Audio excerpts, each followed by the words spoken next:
Queremos saludar a la gente que está en las ciudades, en los pueblos, que está en Estados Unidos, que está en Argentina, en Colombia, en Haití, en Panamá. Queremos saludar a la gente que también se conecta con nosotros en Europa, Canadá. Así que saludos para todos. Sigan conectados con nosotros a través de nuestro canal, que le vamos a seguir trayendo una palabra de la revelación de Dios para este tiempo. Honramos al Señor en el día de hoy. Así que en la predicación de la reconciliación hoy quiero hablarles del perdón espontáneo. Eso quisiera compartir con ustedes.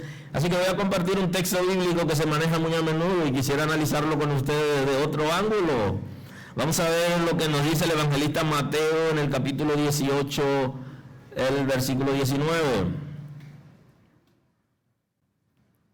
Vamos a ver un contexto un poquito diferente del texto.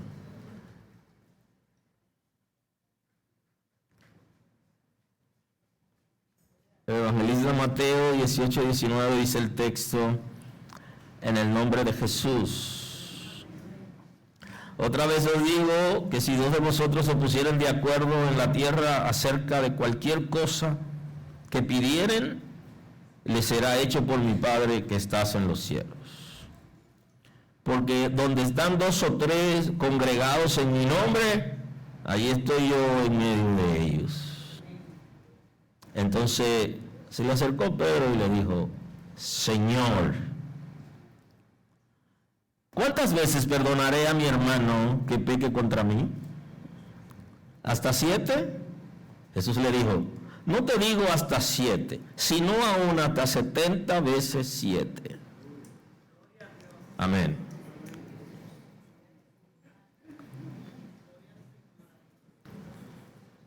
El perdón espontáneo.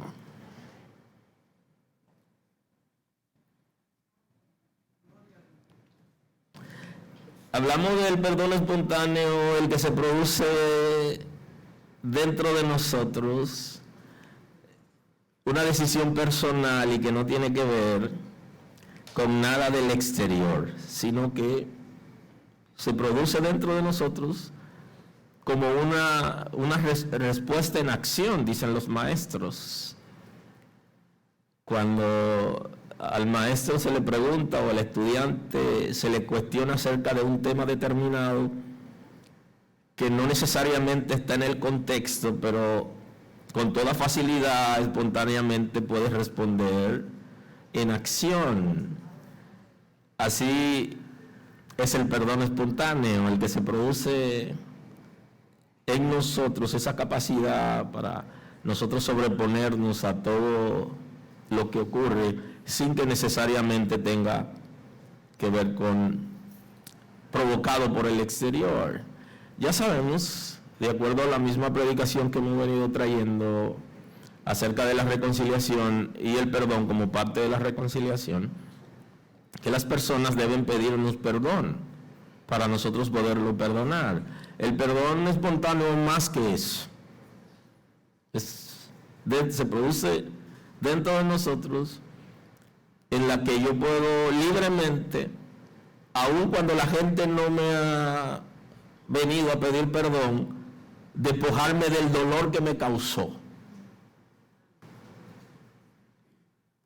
Y la persona, dicen por ahí, bueno, y si la persona se murió, ¿cómo nosotros vamos a resolver? El perdón espontáneo no tiene que ir a la tumba a revivirlo. Aleluya. Porque se produce internamente sin ninguna motivación del exterior. No hay que ir a la tumba a revivirlo, sino que de mi ser hay una decisión de despojarme del dolor que me causó. Ahora, si es usted el que no llegó a pedirle perdón a la persona que murió, ya eso es otra cosa. Y ese tampoco es nuestro tema de hoy, porque es un tema medio delicado que los creyentes no han entendido y que se utiliza, hay una técnica que se utilizan en terapia para ese tipo de situaciones que mucha gente en la iglesia no lo ha entendido porque es más ciencia que otra cosa.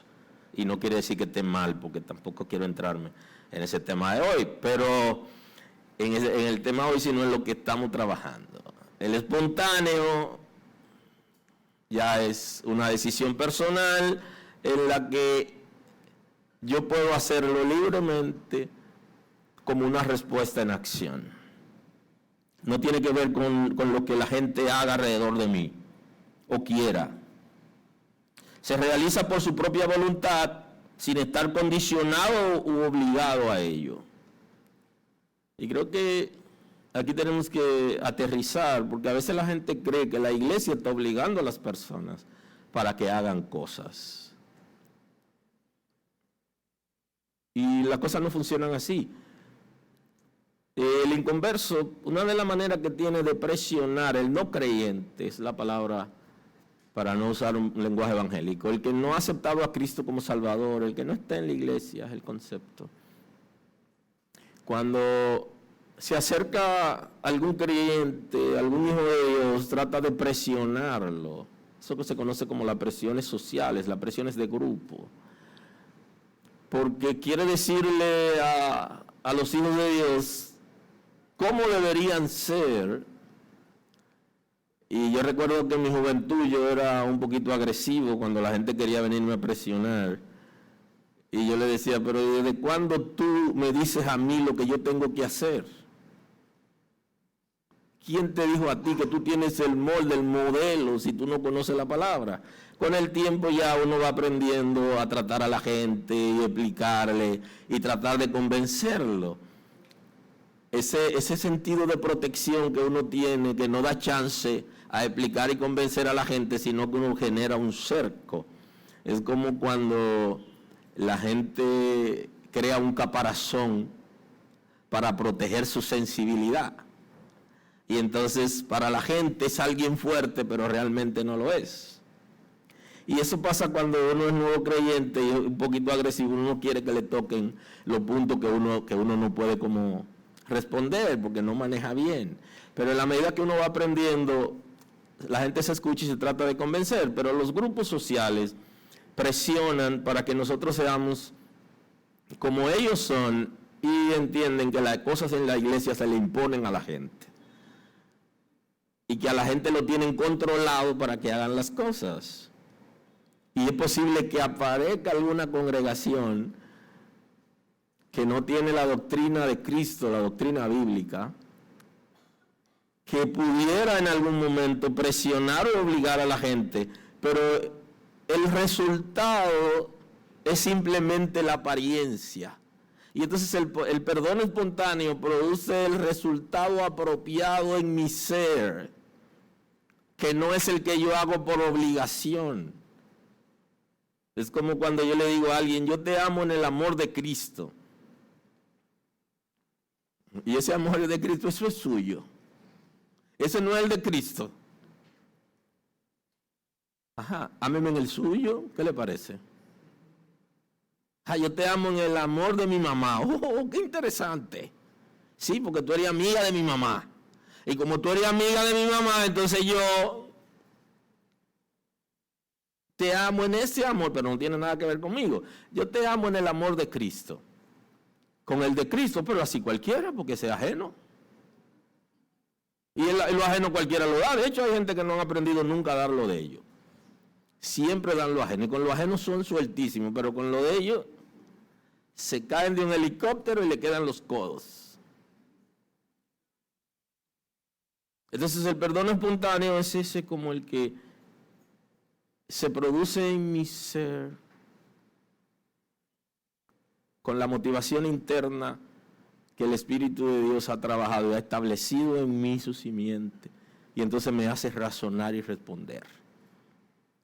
Yo te perdono porque yo soy cristiano. Eso no tiene, tú no me estás perdonando.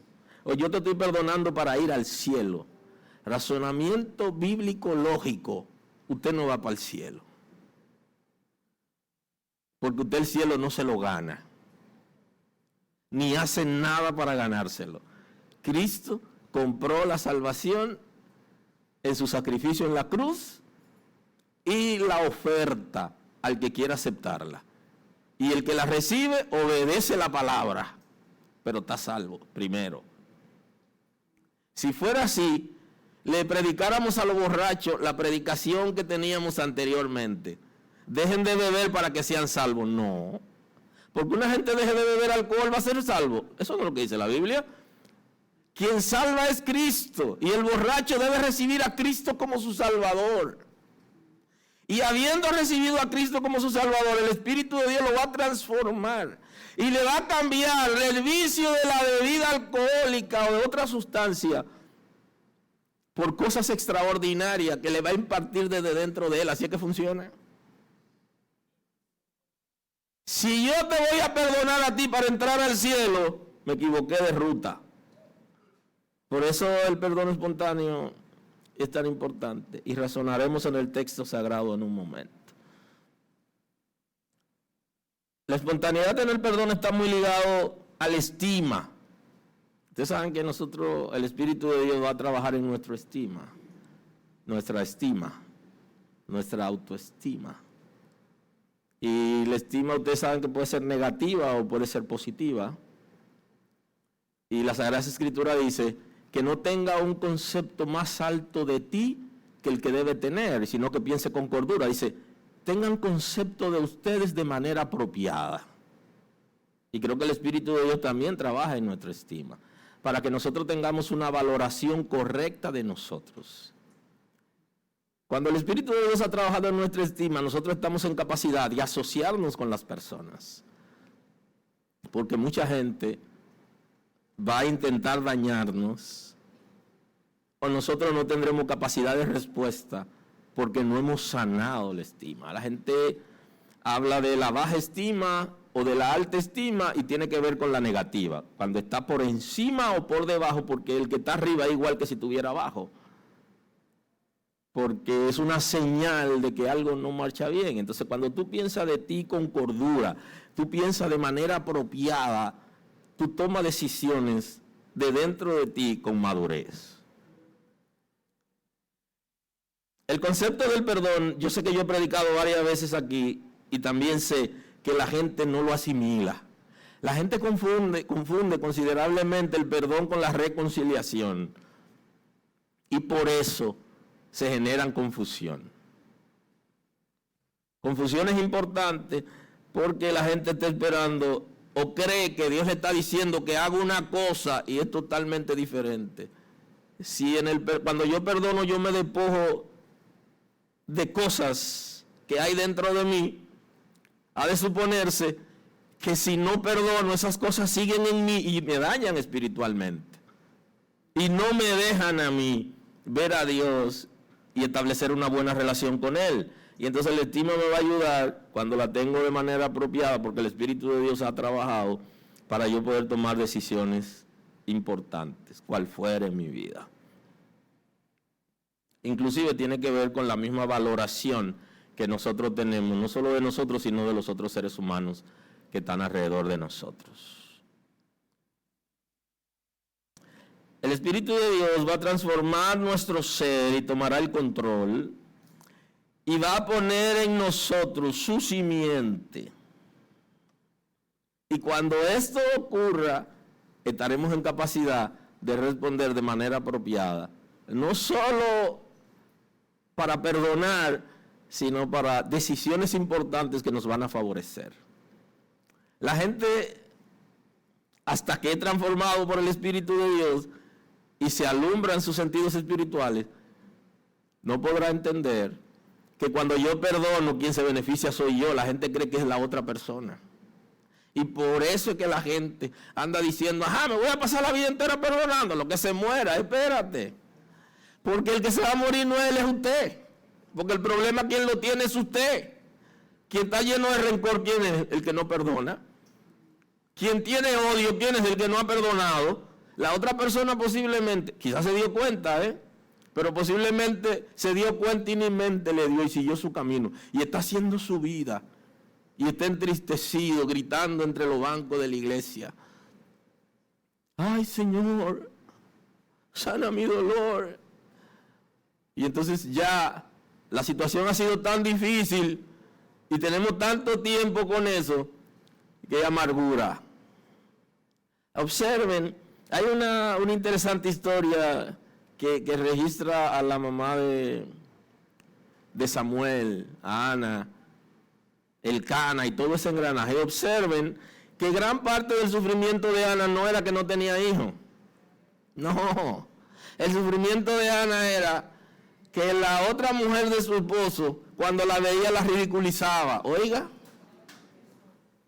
Y el dolor de ella no era que quería un Samuel, no. Ella lo que quería era tener hijos. Para que la mujer, la otra mujer de su esposo, cuando la viera, se diera cuenta que Jehová estaba con ella y ella se le changüí. O sea, como yo también tengo hijos. Porque ella la oprimía, ella tenía dolor, pero no era porque no tenía hijos. Lea la historia y deténgase, analícelo. ¿Y cómo estaba la otra señora? ¿Cómo era que estaba? Feliz. De oreja a oreja. La risa. Y cuando la veía a ella, entonces era que ella se ponía como una pava real alrededor. Y entonces ella sufría eso. Oiga, la estima de Ana fue afectada considerablemente. No porque no tenía hijos, sino porque alguien la oprimía. Ella tenía dolores y rencores contra esa mujer. ¿Porque ella tenía hijos y ella no? No, porque ella la atacaba. Ella la atacaba. Entonces, su sufrimiento, mientras ella estaba contenta, ella estaba en sufrimiento, Ana estaba en sufrimiento. ¿Y usted, alguien le hizo algo? ¿Cuántos años? Quizá cuando usted era niño o cuando era niña. Tengo que decirle que la justicia ahora trata casos así de abusos y cosas. Cuando era niño, aunque la gente esté adulto. Pero independientemente de la justicia o no, y si la persona se murió, vuelvo al tema, usted necesita despojarse de eso. ¿Y hasta cuándo usted va a vivir con eso? Y a eso yo personalmente no le llamo vida. Y hay gente que están mal viviendo porque no han podido despojarse de lo que le han hecho. Entonces el Espíritu Santo nos guía a dejar el dolor, el odio, el rencor y el resentimiento, porque eso es lo que hace la falta de perdón. No es a la otra gente, es a mí que me afecta. Si yo entiendo eso, entonces entenderé a Cristo en la conversación siguiente del texto sagrado. Si no puedo entender ese concepto, que cuando yo no perdono, yo soy el que tengo dolor, tengo odio, tengo rencor, tengo resentimiento. Si no entiendo eso, yo no entenderé lo que Cristo está diciendo. Porque pareciera como si Él me está mandando a favorecer a alguien cuando me dice que perdone. ¿Y me está mandando a favorecerme? A mí. Por eso el perdón es inteligente. Y es para personas inteligentes. Mira, por ahí anda fulano y todavía está diciendo cosas. Yo me desentendí de eso, yo lo perdoné. Olvídate de eso. Olvídate de eso. Que siguen lo suyo por allá. Y algunos le citan la escritura como si fuera un salmo imprecatorio. Al malo lo matará la maldad. Eso es verdad, eso lo dice la Biblia. Pero hay contextos que usted tiene que quedarse, mire, porque todavía queda un conconcito. Eso es verdad, que el malo lo matará la maldad. Pero en ese contexto ahí, es diciéndole, no te apures. Que lo que él me hizo a mí, yo quiero que se lo haga a otra gente que le responda. No saque eso. Libérese de eso. Y otros le añaden, mire, el creyente que maneja la Biblia la utiliza a veces uno ni cuenta se da, pero la utiliza en un contexto delicado. La venganza es mía, dijo Jehová. Tú te vengarás, Jehová.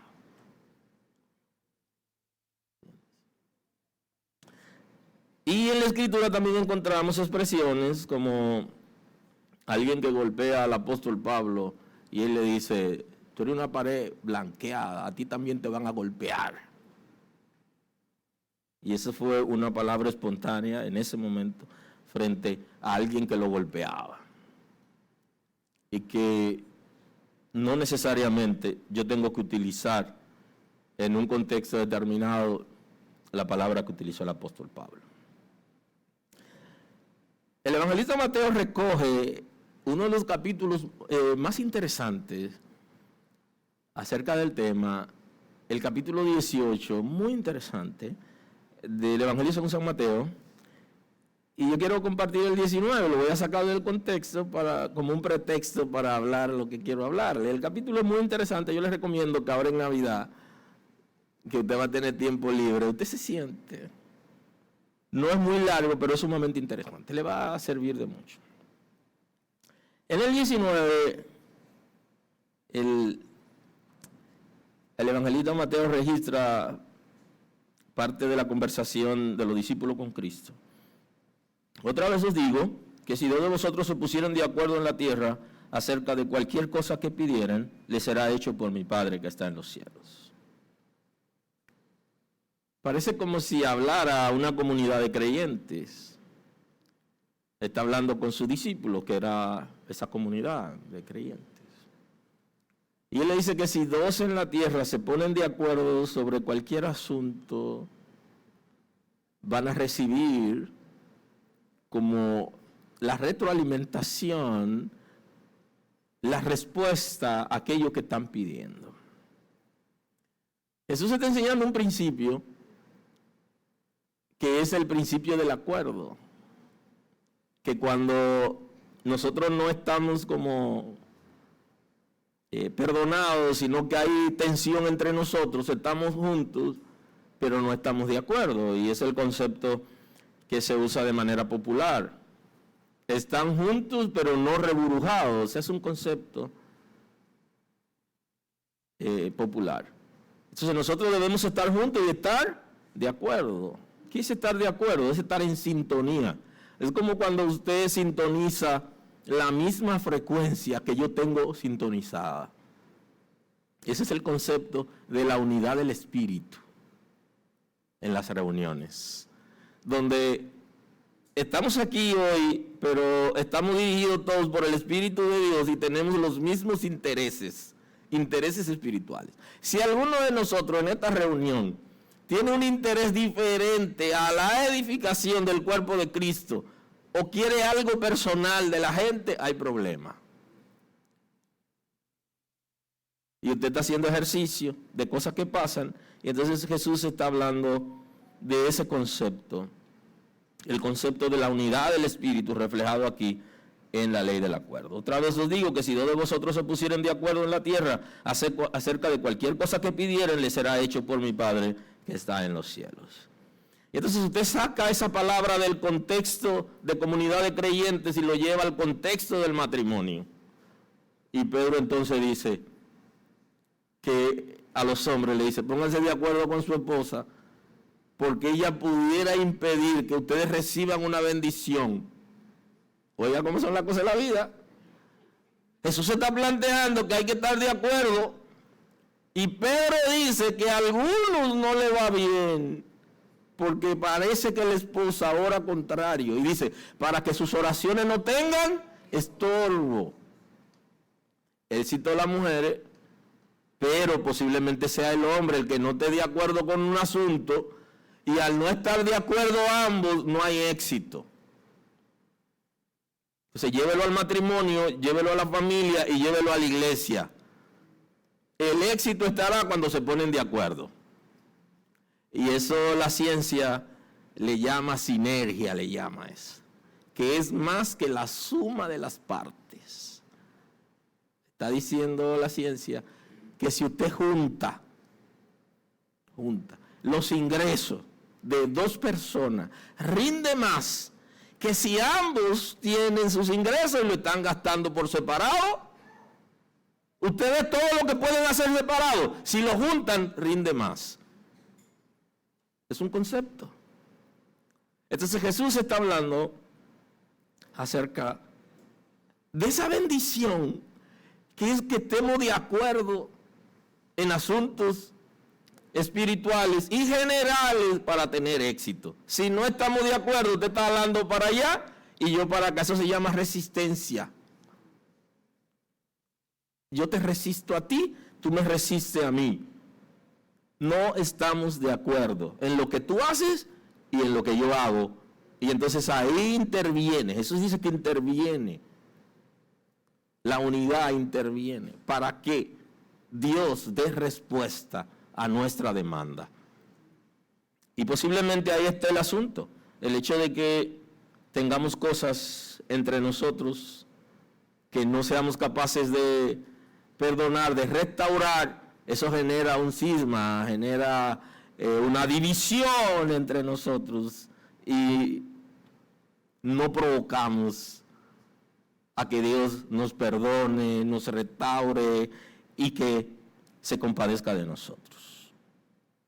Porque donde están 2 o 3 congregados en mi nombre, allí estoy en medio de ellos. Si lo hacemos en el nombre de ¿quién? En el nombre de Cristo. Ya conocen ustedes lo que se llama en la Biblia la autoridad del nombre. El nombre de Cristo está autorizado para resolver cualquier cosa en la tierra y es el único para salvación. Y el mismo Cristo dice, sin mí nada podéis hacer. En términos espirituales, nada podemos hacer sin Él. Y en términos físicos, donde lo metemos a Él, tenemos éxito. Y a veces nos va bien sin meterlo a Él, pero nos va bien aparentemente. Después viene la consecuencia. Aleluya. Ahí estoy yo en medio de ellos, dice. Entonces se le acercó Pedro y le dijo, Señor, ¿cuántas veces perdonaré a mi hermano que peque contra mí? Si ustedes le dan seguimiento al contexto, en el texto, se está hablando ahí de la ley del acuerdo, de la unidad del espíritu y todo eso. Y entonces ahí Pedro sabe que cuando hay cosas entre hermanos, entonces no pueden estar de acuerdo y Dios no va a obrar. Y entonces dice, pero, ajá, ¿y hasta la cuenta es? Y entonces aquí es donde va Jesús y le dice, ¿qué va a hacer Él con la gente que lo viven ofendiendo? Dime, ¿qué hago con la gente que me ofenden? Dame luz en eso. ¿Hasta dónde? ¿Hasta cuándo tengo que perdonarlo? Ese es el cuestionamiento. Y esa es la pregunta que nosotros nos hemos hecho. ¿Y hasta la cuánta es? Y le decimos a veces a la gente, sí, pero ya está bien. Pero nos adentramos en la expresión. ¿Cuántas veces perdonaré a mi hermano que peque contra mí? ¿Hasta 7? Jesús le dijo, no te digo hasta 7, sino aún hasta 70 veces 7. Si la 7ª es la vencida, y ya, entonces él dice hasta 70 veces 7. Multiplica eso que tú me estás diciendo por 70 veces. ¿Cuántas veces perdonaré a mi hermano? Ahora vamos al razonamiento. Si perdonar es un beneficio para mí, ¿cuántas veces yo tendré que perdonar? Todas las veces que sea necesaria, porque yo quiero un beneficio espiritual para mí. Yo quiero que mis emociones estén en orden y estén sanas. Ahora la gente ha malinterpretado el texto en el sentido de la reconciliación, que es otra cosa. Pero la reconciliación es el tema, pero estamos trabajando algunos puntos que tienen que ver con la reconciliación y pronto nos meteremos hacia allá. ¿Qué ocurre? Que entonces aquí hay alguien que pudiera decirle a un hermano, porque como confunde el concepto de entre perdonar y reconciliarse, quiere presionar a un hermano para que lo perdone de acuerdo a lo que dice la Biblia. El perdón que Cristo está presentando aquí es un perdón espontáneo, no es presión. Yo no puedo perdonar a alguien, no puedo como acorralar a alguien o presionarlo para que me perdone, ni demandar a la gente para que la gente me perdone. Yo debo pedir perdón y esperar la respuesta de la gente. ni debo utilizar el texto bíblico inclusive, y eso lo hacen algunos esposos que no han aceptado a Jesús como su Salvador, pero la esposa sí es cristiana, le cogen la Biblia. Y he tenido esa oportunidad de que vengan donde mí a que yo convenza a su esposa, ellos con la Biblia en la mano, y entonces mi respuesta a veces es un poquito fuerte. Ustedes tienen capacidad de aplicarle la Biblia a alguien cuando usted se la aplica a usted. Ya usted sabe lo lío que uno se encuentra. Si usted no es capaz de aplicarse la Biblia, no se la aplique a nadie. Porque primero usted tiene que aplicársela a usted. Entonces se encuentran como un vacío, que no encuentran una respuesta de acorralamiento a la hermana, que no necesariamente lo está haciendo bien. No necesariamente. Pero el que no es creyente va buscando la Biblia para ver si encuentra respaldo. Entonces, ese concepto del perdón usted se lo va a aplicar a usted primero, no es a la gente. No, que tú tienes que perdonarme. No. Usted es el que tiene que perdonar, es a usted que le están diciendo. La pregunta no dice, ¿cuántas veces me tienen que perdonar a mí? No es eso que dice. ¿O sí dice eso? El texto está diciendo cuánto yo debo perdonar. Todas las veces que sea necesario. Porque si tú eres inteligente, las veces que te dañen, tú debes deshacerte del daño que te hagan.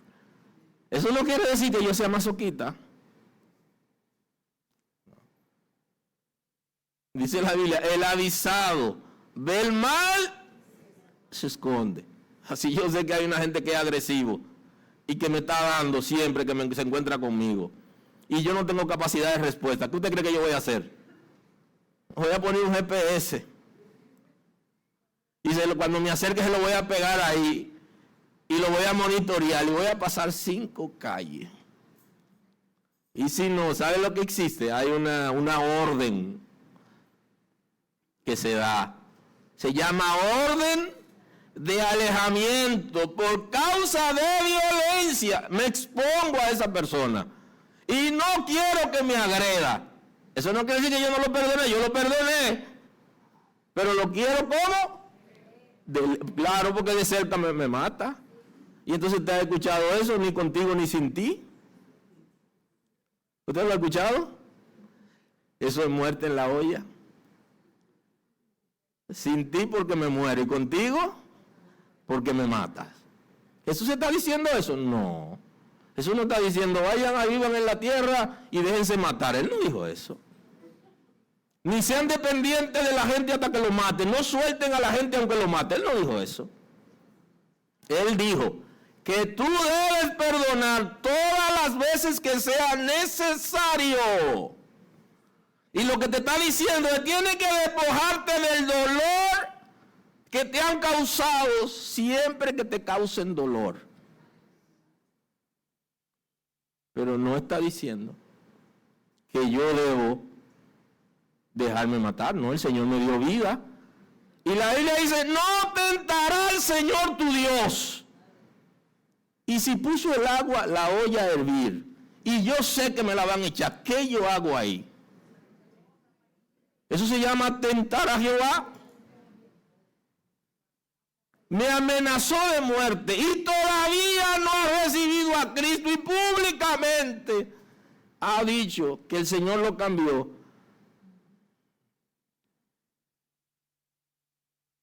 ¿Y por qué tú te estás mudando, Morillo? Oh, pero en este sector ya me cantaron la sentencia. Sí, pero que mira que el Señor, aleluya, santo, qué bueno.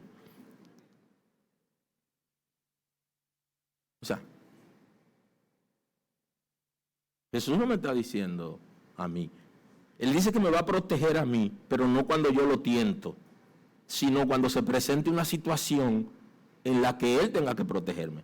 Es como Él dice que me va a suplir alimentos, pero me va a suplir alimentos cuando yo no encuentro trabajo, cuando yo no encuentro empleo. Pero si yo puedo buscar empleo, Él me va a suplir a través del empleo. Ay, Dios santo, gloria a Dios. Pero si no aparece ningún empleo ni nada, él no me va a morir de hambre. Pero significa que yo me voy a tirar a la ley del mínimo esfuerzo. No, porque ese no es el diseño de Dios. Entonces tenemos que comenzar a entender, interpretar lo que Dios nos está diciendo. En cuanto a mí, yo debo despojarme del dolor que me causa, del rencor y del odio que me causa, el daño que la gente me hace cuando está cerca de mí. Pero yo no debo ni provocar, ni tampoco insistir en que yo voy a cambiar a la gente, porque si no lo cambia el Señor, ¿cómo lo cambio yo? Y también tengo que tener mis ojos abiertos, porque estamos mal interpretando el concepto del perdón. Es que yo no guarde rencor, yo no puedo exigir a la gente que me perdone ni obligarlos. Si yo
el apóstol Pablo,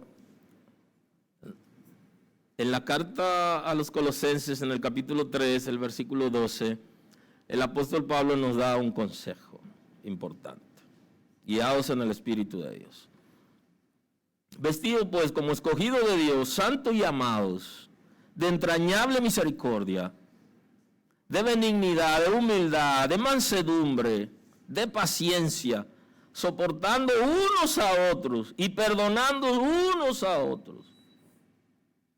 Si alguno tuviere queja contra otro, de la manera que Cristo os perdonó, así también hacedlo vosotros.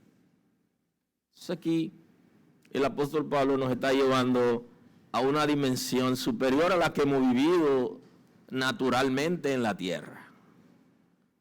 Y nos lleva a reflexionar, pero nos habla a nosotros a título personal, como una responsabilidad individual que tenemos que tener.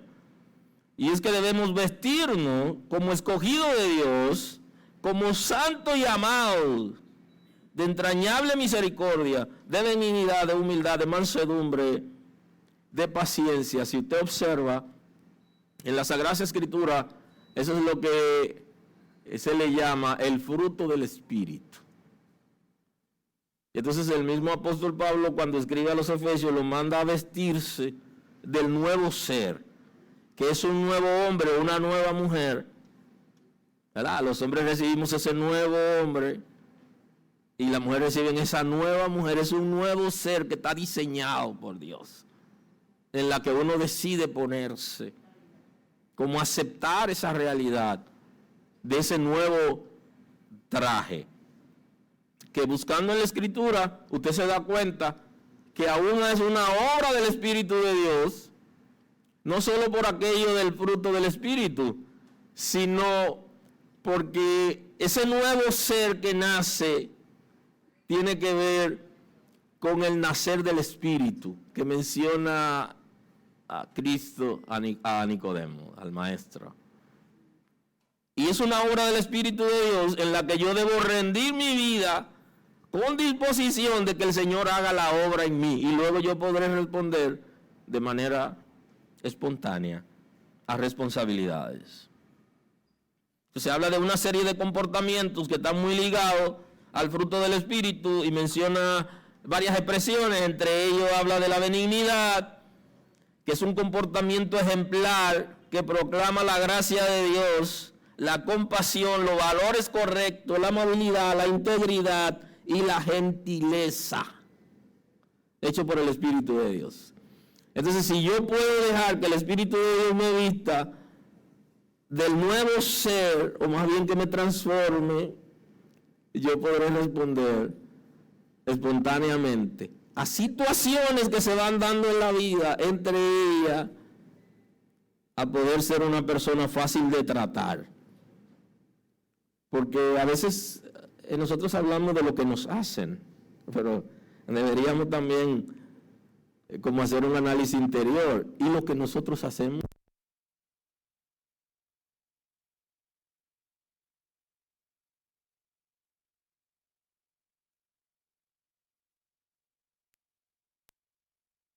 Lo provocamos. Ahora, nosotros no deberíamos dejarnos provocar. ¿Por qué no deberíamos dejarnos provocar? Porque si usted hace lo que es correcto y usted está guiado por el Espíritu de Dios, usted no debe reaccionar a lo que la gente anda buscando que usted reaccione. Ya la gente me va a decir que cuando hay una acción, hay una reacción, y eso es correcto. Pero yo no necesariamente tengo que hacer lo que la gente quiere que yo haga. Déjame yo lograr distraer a fulano. Y entonces van directamente, perdónenme, van directamente con el propósito de distraernos. Y entonces, para lograr sus objetivos, entonces usted tiene que estar pendiente de que alguien puede intentar distraerlo. Y eso nos pasa. Y los predicadores pudiéramos sufrir de eso. Uno está muy concentrado en una predicación, en un tema, y pasan cosas alrededor que a veces son provocadas por seres humanos, otras son espirituales, con el propósito de distraernos, para que nosotros no nos enfoquemos en aquello que queremos hablar, aquello que Dios quiere hacer. Y pasa también en la vida diaria, en lo que nosotros hacemos. No te deje provocar, ni es ventajoso para mí decir que yo estoy cansado de perdonarlo y que ya no lo voy a perdonar más, porque no se beneficia a la otra persona, sino yo. Y para beneficio mío, yo tengo que responder a aquello que espiritualmente es favorable para mí. Y entonces ahí necesito dejar que el fruto del Espíritu fluya. Y habla de la benignidad, de la humildad, de la mansedumbre, de la paciencia. Y entonces la mansedumbre tiene que ver con una persona dócil. Eso no quiere decir que porque usted sea dócil no lo van a agredir o no lo van a herir o no lo van a intentar. No, por el contrario, hay gente que le gusta buscar a esa gente para abusar de ellos. Pero esa docilidad de que yo le hablo es producida por el Espíritu de Dios. Es una persona dócil, manso, carácter aprobado, ¿bien?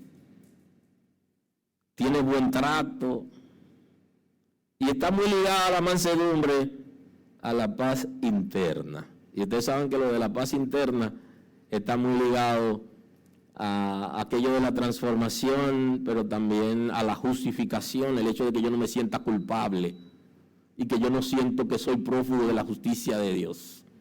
Y eso es lo que establece el texto.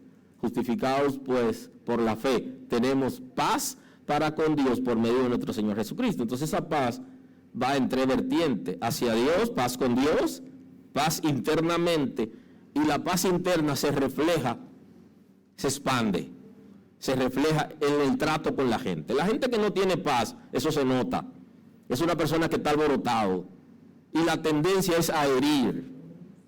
Hiere con el trato, y hiere con la palabra. Esa es la tendencia, está alborotado. Y cuando hay lo que se llaman las relaciones conflictivas, cuando usted tiene una relación en conflicto, usted no tiene paz con relación a esa persona. Y todo lo que usted responde es fuerte, es cortante, porque hay un conflicto. Y los conflictos, cuando se resuelven, entonces vuelve la paz y cambia el vocabulario o el concepto del lenguaje, porque hay una intención dentro de mí, cuando estoy en paz, de estar en paz con toda la gente. Si con alguien no tengo paz, con esa persona es diferente. Y entonces, aquí está hablando en términos general que nosotros debemos ser personas dóciles, manso, carácter aprobado, buen trato, paz tenemos que tener internamente. Y aquí también, aleluya, la mansedumbre también refleja el carácter de Cristo. Aleluya.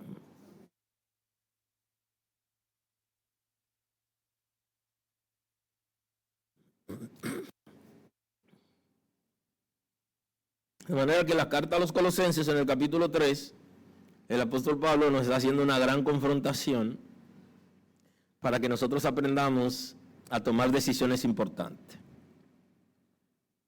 De la manera que Cristo perdonó, así también hacedlo vosotros. Y entonces esta obra que hace el Espíritu de Dios cuando yo me siento perdonado, trabaja en mí, no una exigencia que yo le voy a hacer a las otras personas, sino que trabaja en mí el Espíritu de Dios para que yo espontáneamente pueda responder a sus intereses, de la manera que Él me perdonó. Y creo que para nosotros poder entender esto de que Cristo me ha perdonado y la dimensión del perdón que yo he recibido, para entender eso es una obra del Espíritu Santo, no solo en la convicción, sino en el trabajo interno. De que el nivel de ofensa que yo le hice a Dios y que Él ya me perdonó es tan alto que nunca las ofensas de la gente van a llegar a ese nivel. Y es un ejercicio que usted puede hacer, y usted lo puede hacer esta noche. Usted se sienta tranquilo en un sitio y usted analiza cómo se siente usted cuando alguien le hace algo malo. Y haga una lista breve de las cosas extraordinarias que usted ha hecho y que usted sabe que han ofendido a Dios. ¿Cómo se sentía Dios? El Espíritu de Dios puede convencerlo de eso. Entonces, cuando usted ve ese nivel, usted dice, wow, pero yo lo que merecía es tal cosa. Y entonces la Escritura está apelando a eso, y es una obra del Espíritu de Dios, que me va a convencer a mí qué tan pecador yo era. Y David dice, fui concebido en pecado. David está haciendo un análisis del pecado original que traemos de Eva, de Adán. Y le dice a Dios, yo he sido rebelde desde que fui concebido. Le dice, yo tengo una herencia de maldición conmigo.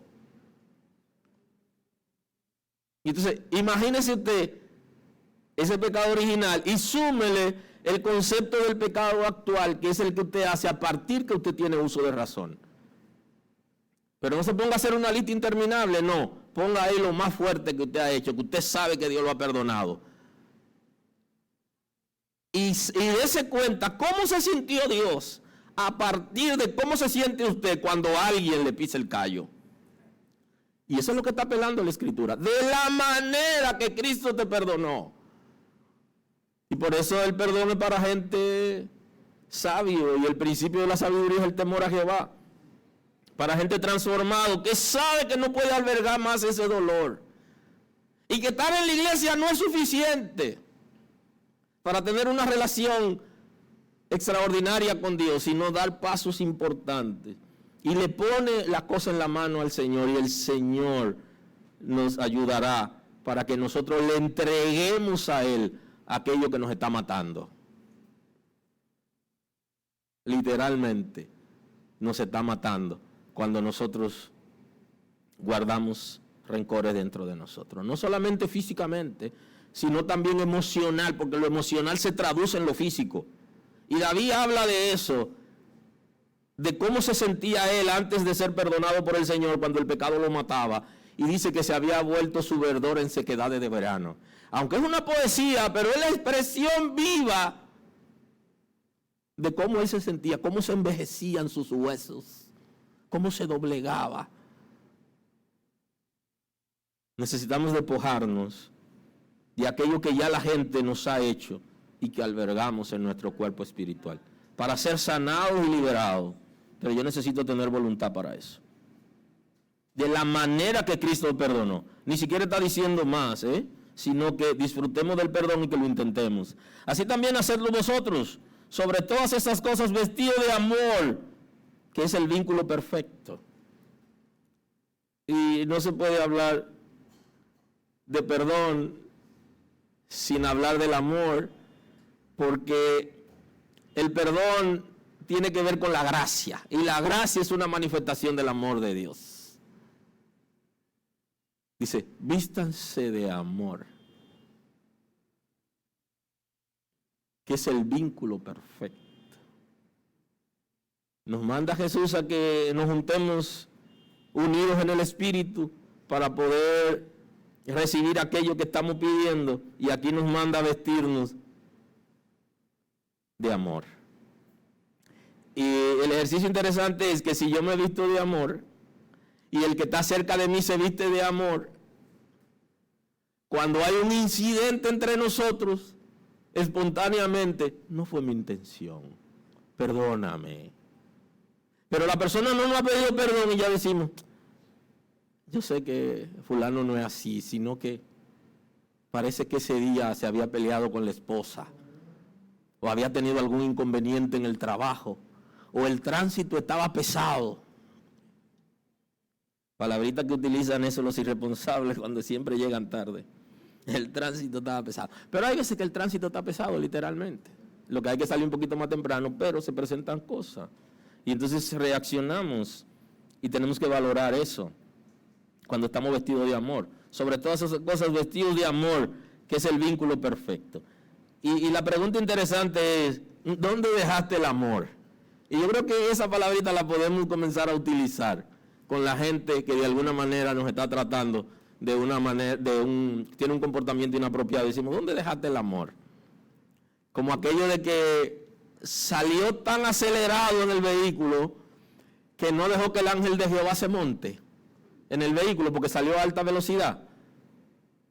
Eso le dice la hermana al esposo, que iban para una actividad y salieron un poco tarde, y él salió acelerado, y entonces cuando la esposa le dice, mi amor, pero así no podemos conducir así en la calle, y él le dice a ella, pero mi amor, dice la Biblia que el ángel de Jehová acampa alrededor de los que les temen. Y entonces ella le dice, mi amor, pero tú no dejaste que se monte, tú saliste muy rápido. Entonces cuando usted esté cerca de alguien que sea cristiano y usted lo ve con mucha hostilidad, sea su esposo, su esposa, su hijo, un hermano, dígale, ¿y dónde dejaste el amor? ¿Dónde se te quedó? De la misma manera que le decimos, perdóname que el Señor no ha terminado de trabajar en mí. Como, son cosas que me pasan porque soy un ser humano. ¿Dónde dejaste el amor? Y sobre todas estas cosas, vístanse de amor, que producirá vínculo perfecto. Y la paz de Dios que gobierne vuestros corazones, la que asimismo fuisteis llamado en un solo cuerpo, ¿okay?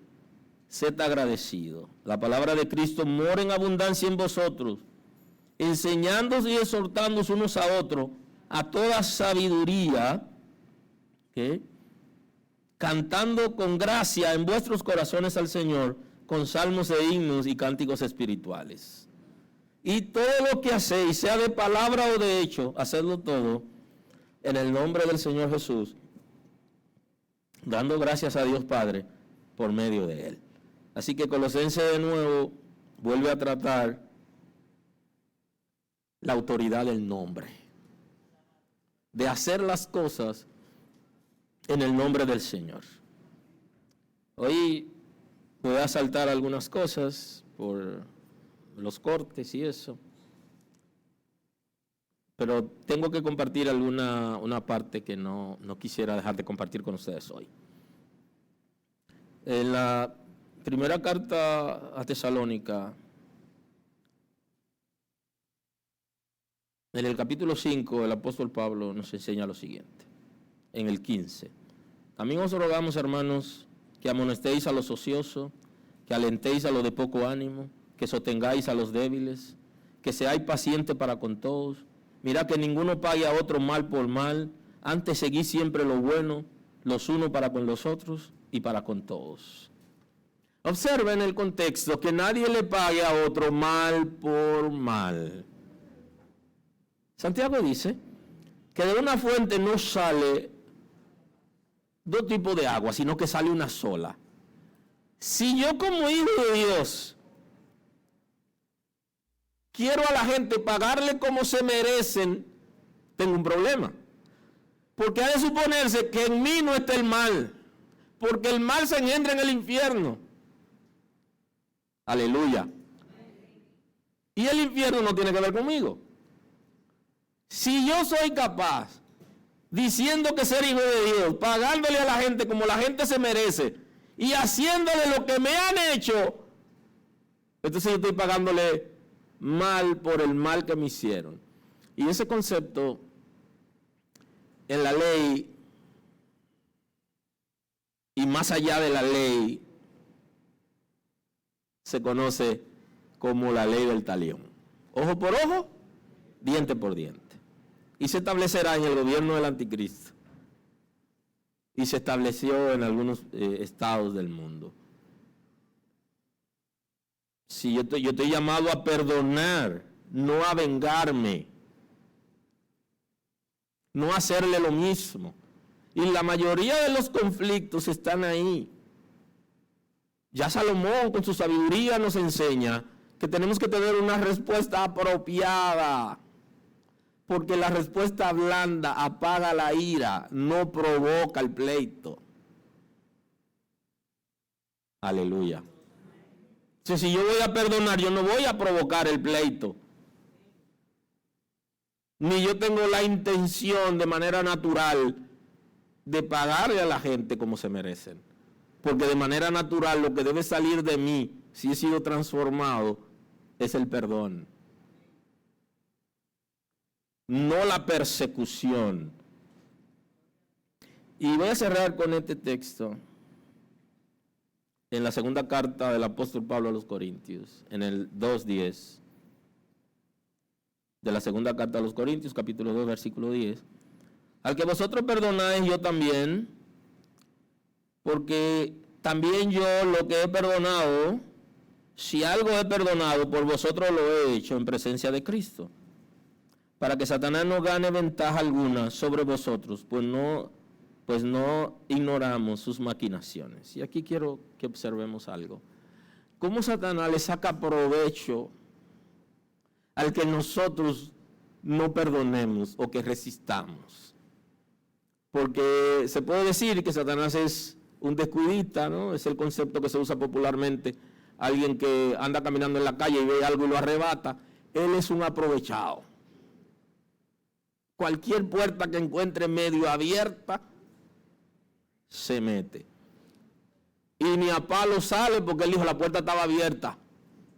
Yo entré con derecho. A eso es lo que la gente ahora le llama legalidad.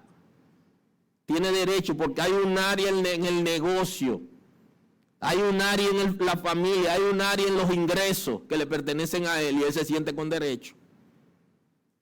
Y entonces la Escritura dice que no le den lugar a él. No le abran espacio, no lo dejen entrar por ningún sitio, a ninguna área de su vida, ni a lo que tiene relación con ustedes. Y entonces con relación al perdón eso pasa, que Él se alía con mis emociones y me consuela en el dolor para que yo no me despoje del dolor, sino que siga sufriendo. Mira qué interesante. Y entonces yo estoy desvanecido en el dolor y Él aprovecha esa coyuntura porque Él saca ventaja. para que Satanás no gane ventaja alguna sobre vosotros. Porque su trabajo es activo, él no se ha jubilado todavía. Claro, en las iglesias hay gente que cree que está jubilado, inclusive hay gente que cree que ya él no ataca, y hay gente que cree que está amarrado. Él está activo y está muy pendiente y va a tratar de tener una alianza contigo y te va a dar razones lógicas para que tú no te despojes de aquello que te han hecho y que termine en sus garras. Pero eso no lo aprendí de Cristo. Lo que aprendí de Cristo fue diferente. Aleluya. Amén. Aleluya. Amén. Es a despojarme del dolor, las veces que sea y cuando sea,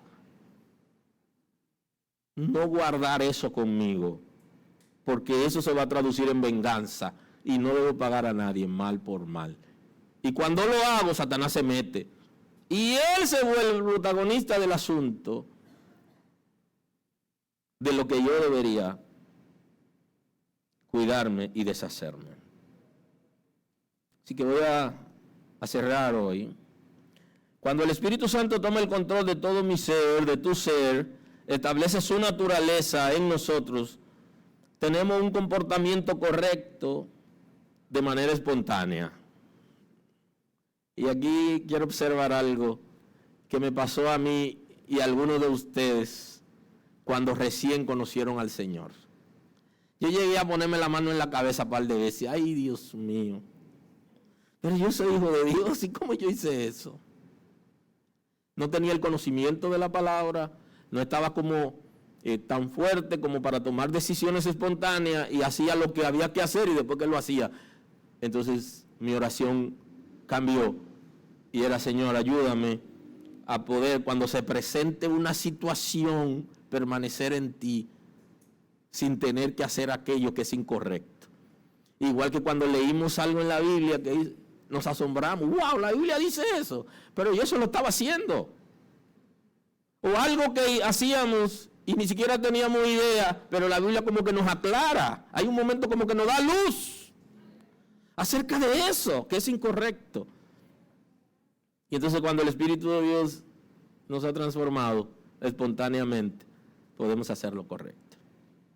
Y hacer lo correcto significa en un momento positivo y en un momento negativo, pero lo que es correcto. La resistencia a perdonar es resistir al Espíritu de Dios, es resistir lo saludable, es como dañarnos a nosotros. Todo el tiempo que yo dure con dolor, con odio, con rencor en mi vida, es un tiempo que yo he desaprovechado para tener una relación fructífera con el Señor. Y entonces yo necesito entregarlo al Señor. Porque si no, yo estoy resistiendo al Espíritu de Dios, que su simiente que está en mí quiere que yo haga lo correcto y que yo esté bien. Y si yo no he perdonado, yo no estoy bien literalmente. Y quiero cerrar reflexionando un concepto que se llama: dense una oportunidad para vivir. Porque mucha gente no están viviendo. Están sirviendo al Señor, pero están mal viviendo. Vivir es otra cosa. Dense una oportunidad para vivir. Y revise. Y si no lo puede hacer, busque ayuda. Pero hay algo, o puede haber algo, que nos afectó, de la que no hemos podido despojarnos. Y a veces es a papá, porque físicamente nos maltrató, o es a mamá porque me abandonó, a papá porque me abandonó. Es a alguien que me engañó, que me abusó cuando era muchacho, era niño. O alguien que se vendió de una manera y terminó siendo otra cosa. Y ahí viene la gran pregunta: ¿Qué es lo que tú no puedes perdonar? Aquello que tú no puedes perdonar es lo que te controla a ti y lo que le da ventaja a Satanás en tu vida. ¿Qué no puedo perdonar? Y hay gente que lo dicen, pero a veces yo creo que lo dicen inocentemente. Dicen, yo lo que no perdono es tal cosa. Espérate. Es posible que tú quieras decir, yo no me reconcilio con una gente que me haga tal cosa. Pero lo que sea que te hayan hecho y tú no perdones, te va a quedar con eso atravesado ahí, te va a matar a ti, no a la otra persona, que posiblemente se dé una oportunidad. Tenemos que reflexionar en el contexto bíblico para nosotros poder vestirnos de amor y despojarnos del viejo ser que regularmente se manifiesta como un vicio en nosotros. Señor, gracias en el día de hoy. Gracias por tu misericordia. Gracias porque tu Espíritu nos guía a orar como conviene. Tú tienes el control de todas las cosas. Capacítanos para poder liberarnos, entregarte a ti todo aquello que nos afecta, producto de cosas que pasaron y que nosotros no hemos podido manejar y que no nos hemos podido reponer. Hoy queremos abrir nuestros corazones delante de ti. Queremos levantarnos, queremos vivir en ti, queremos saborear la gracia, queremos tener seguridad en la relación contigo, queremos despojarnos, Señor. Y estamos aquí hoy dispuestos a que tu gloria se manifieste en nuestras vidas, que tú endereces lo torcido en nosotros y allá en el camino para que ninguno erre, sino que podamos avanzar. Cambia nuestro lenguaje y quita todo el lenguaje de amargura, de tristeza, de odio, de rencor, y que tengamos un lenguaje fluido de gracia, en la que podamos dar palabras sazonadas con sal y tener una expresión de alabanza delante de ti con toda libertad. Completa tu obra en nosotros, Señor, para gloria de tu nombre. Gracias por tu misericordia, por tu compasión. Gracias porque tu Espíritu nos viste de amor. Gracias, Señor. Honor y gloria a tu nombre. Dios lo bendiga, hasta pronto. Gracias por estar con nosotros escuchando la palabra. Hoy es un buen día para que tomes una decisión para recibir a Cristo como tu Salvador. Nosotros queremos estar contigo y apoyarte en el conocimiento de la palabra. Podemos trabajar contigo un curso de estudio bíblico para que puedas conocer a Dios. Hoy es un buen día. Llámanos o escríbenos por WhatsApp y estaremos contigo en este momento. Dios te bendiga.